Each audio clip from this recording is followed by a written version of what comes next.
Good day everyone! Welcome to my channel. This is Hot Sports Balita.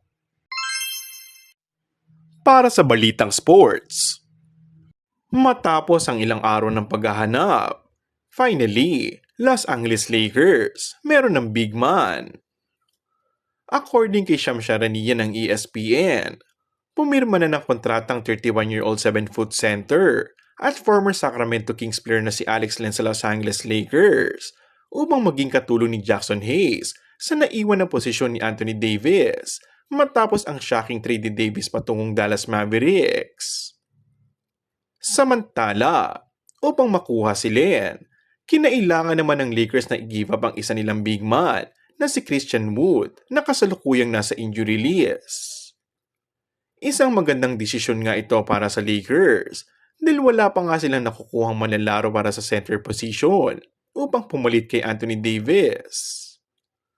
Sa ngayon, ay patuloy pa rin ang magandang performance ng koponan sa kabila ng mga magulong pagbabago sa kanilang roster. Kung saan ay naipanalo nila ang 11 sa huling 13 laro na natitira sa koponan, kabilang ang 124-117 na panalo lamang sa Indiana Pacers noong Sabado, kahit na wala ang presensya nila LeBron James at Luka Doncic.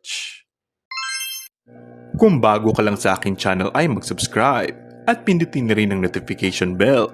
Maraming salamat!